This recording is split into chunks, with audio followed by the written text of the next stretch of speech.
Assalamualaikum warahmatullahi wabarakatuh. Alhamdulillahirrahmanirrahim. Di pembelajaran kita hari ini kita masuk ke PP 56 untuk sub tema 2 di tema 3G. Allah berfirman dalam Quran surat Hud ayat 15. Bismillahirrahmanirrahim. Man kana yuridul hayatad dunya wa zinataha nuwaffi ilayhim a'malahum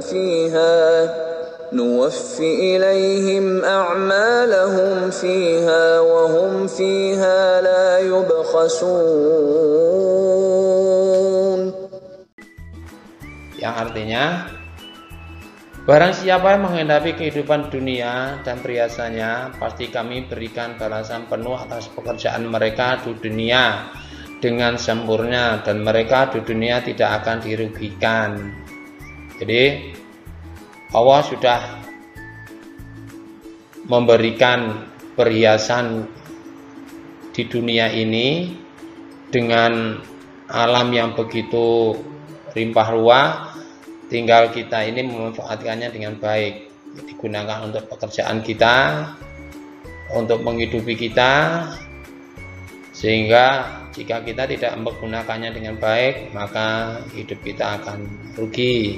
Sekarang kita berbicara tentang pekerjaan kita di dunia. Pembelajaran kita hari ini, yakni 1. Sejarah pembuatan pakaian, 2. Keberagaman profesi, dan yang ketiga adalah simetri putar.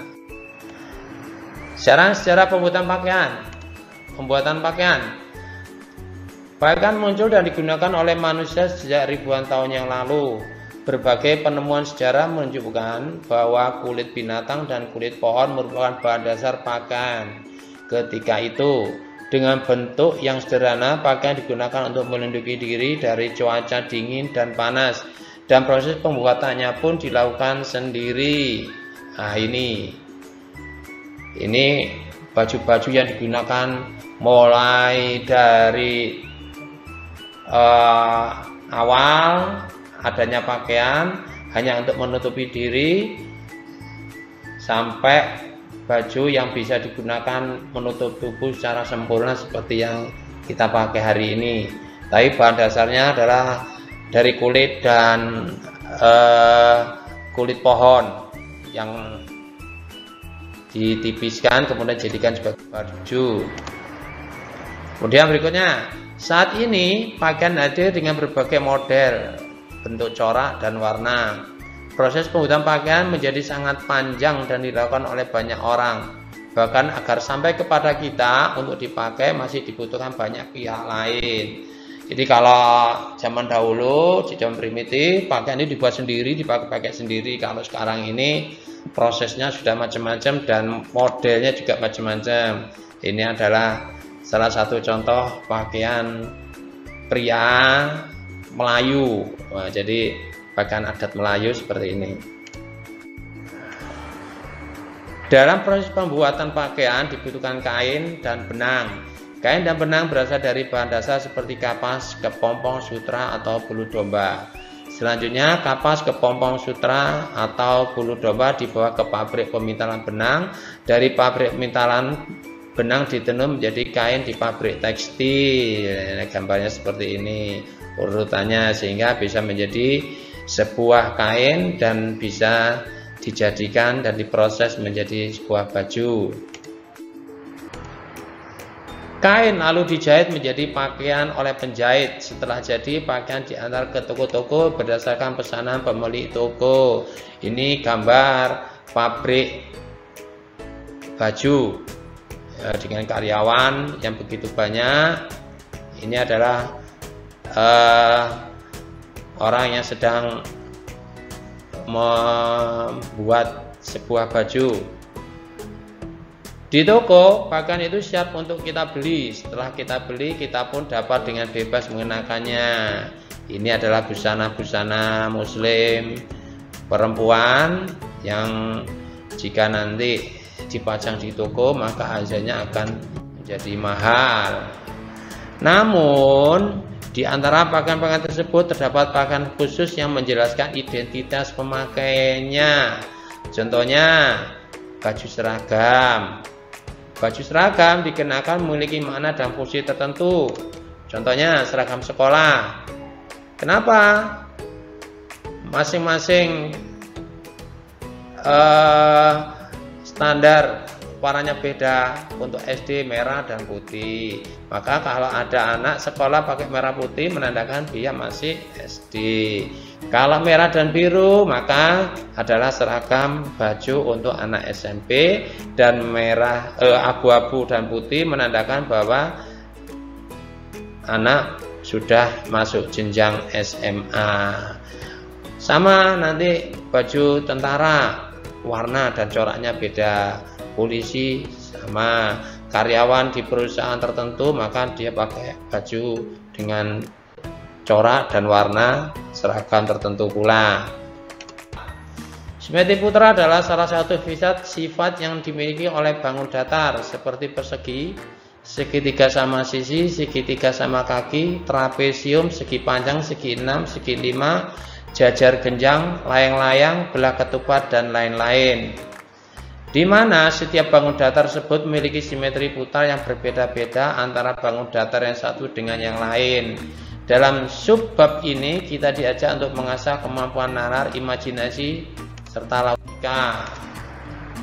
Sebuah bangun datar dikatakan memiliki simetri putar jika bangun datar tersebut memiliki titik pusat yang apabila diputar kurang dari satu putaran mampu menghasilkan bangun dengan bentuk yang semula. Jadi kita perhatikan contoh cara mempraktekkan guna mencari berapa simetri putra dari masing-masing bangun datar. Selanjutnya, sebuah bangun datar dikatakan tidak memiliki simetri putar apabila kita hanya mendapatkan satu bayangan yang mana bayangan tersebut didapat dengan memutar satu putaran penuh. Contohnya segitiga sembarang, trapesium, dan segitiga siku-siku. Jadi sebuah bangun datar tidak memiliki simetri putaran jika dalam satu kali putaran dia hanya kembali di posisi awal. Itu nanti kita perhatikan. Ini adalah praktek untuk mencari simetri putar. Kalian perhatikan. Kita akan belajar tentang simetri putar yang dimiliki oleh berbagai macam bangun datar. Tahukah kamu apa yang dimaksud dengan simetri putar? Simetri putar adalah suatu keadaan bangun geometri bagaimana ia dapat menempati bingkainya dengan cara diputar dengan pemutaran mulai dari 0 putaran sampai kurang dari 1 putaran. Setiap bangun geometri mempunyai paling sedikit satu simetri putar karena setiap bangun geometri dapat menempati bingkainya dengan tidak diputar atau diputar dengan simetri 0. Pada saat memutar, melibatkan suatu pusat putaran atau disebut juga pusat simetri atau titik tetap atau invarian. Banyaknya simetri putar pada bangun datar dapat dilihat pada tabel berikut ini.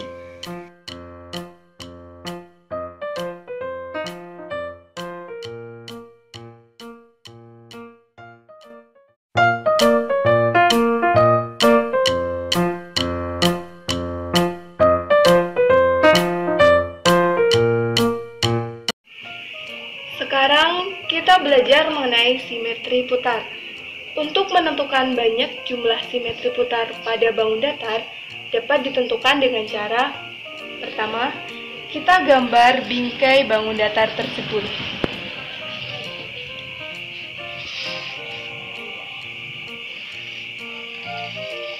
Yang kedua, kita beri tanda A, B, C, D.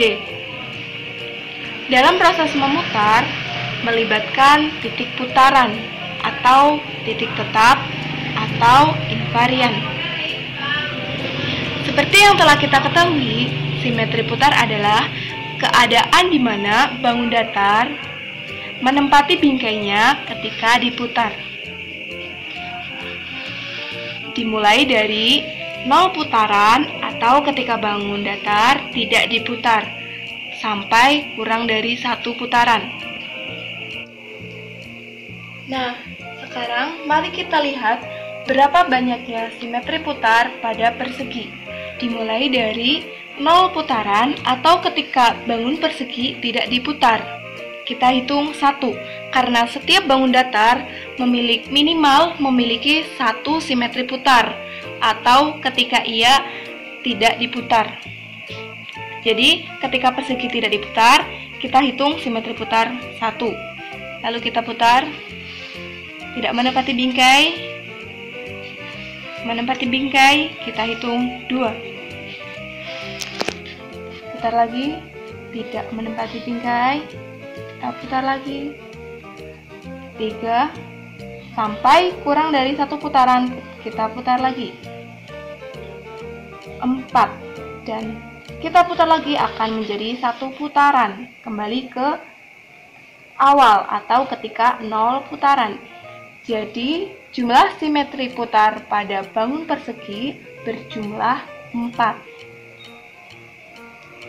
Sekarang mari kita hitung berapa jumlah simetri putar pada bangun persegi panjang. Dimulai dari 0 putaran. Kita hitung 1. Lalu kita putar. Kita lihat tidak menempati bingkai. Kita putar lagi. Ya, menempati bingkai. Kita hitung 2. Kita putar lagi. Tidak menempati bingkai. Putar lagi, kembali ke posisi awal atau ketika 0 putaran.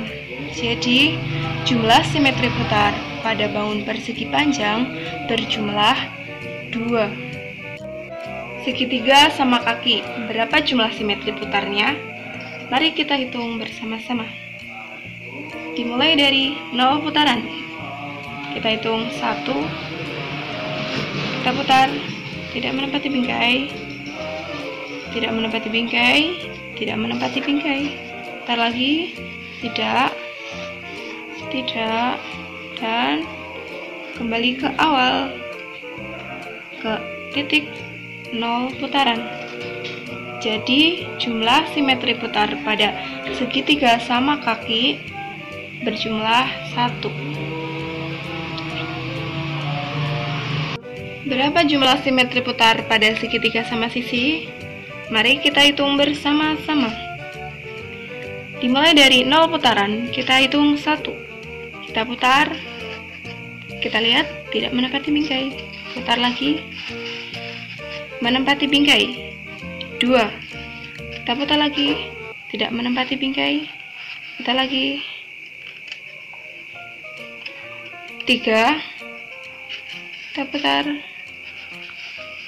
Ya, kembali ke posisi awal atau ketika 0 putaran. Jadi, jumlah simetri putar pada segitiga sama sisi berjumlah 3. Sama dengan ketiga jumlah sisinya yang sama panjang.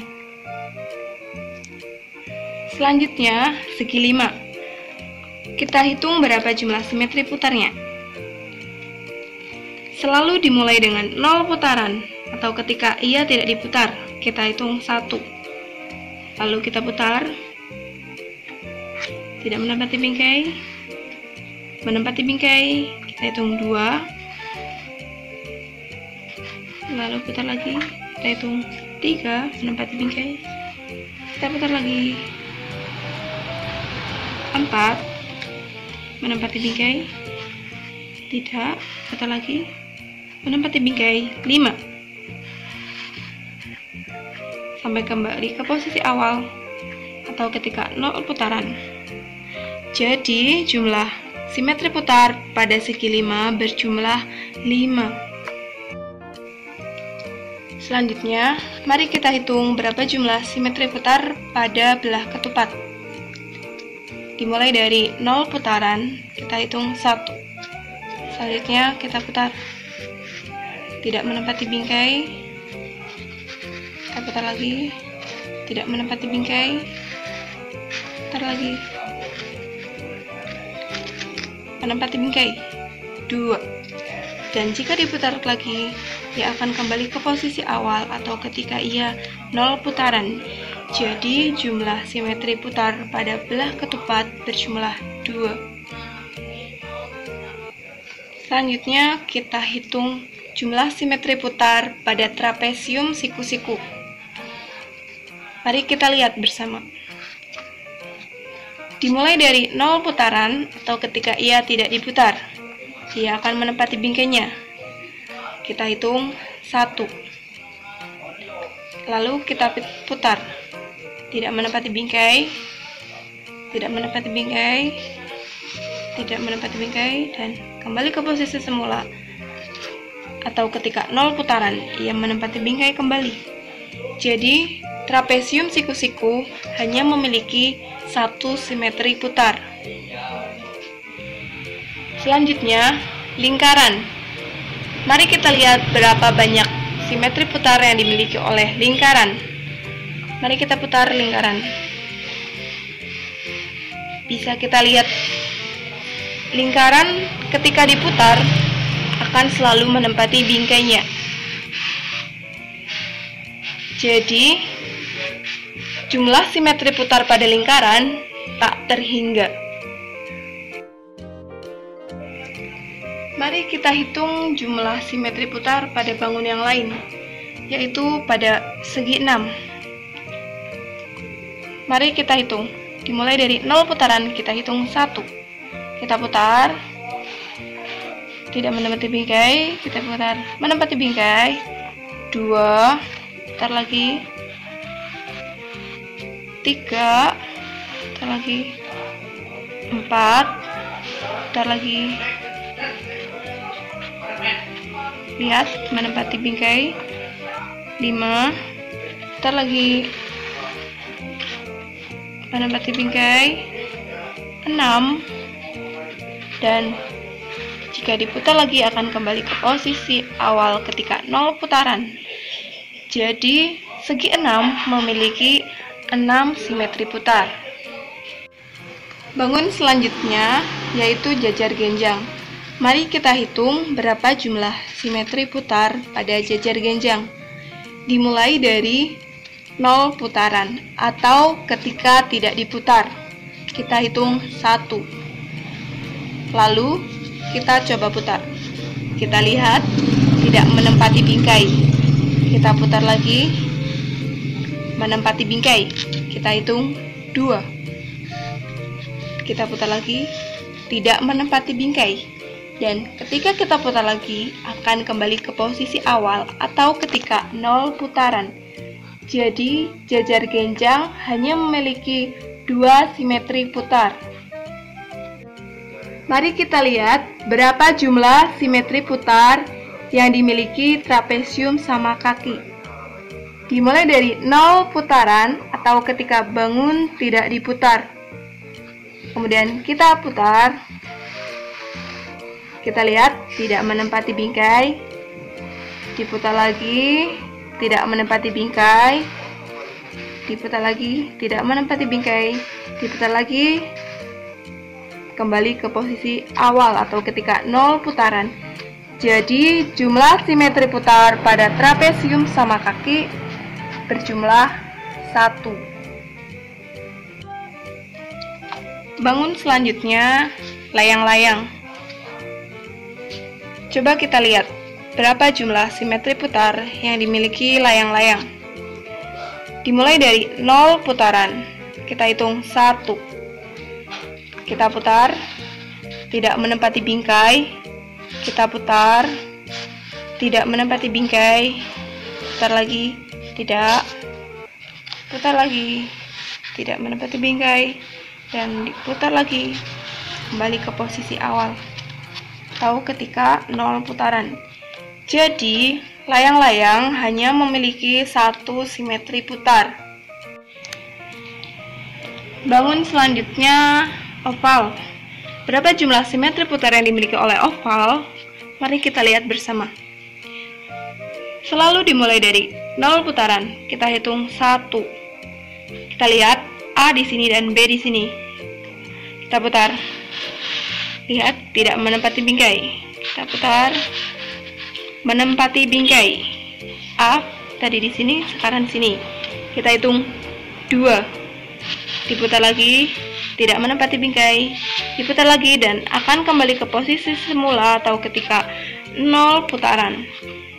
Jadi, jumlah simetri putar yang dimiliki oleh oval berjumlah 2. Terakhir, mari kita lihat berapa jumlah simetri putar pada segitiga sembarang. Kita lihat, dan kita mulai dari 0 putaran.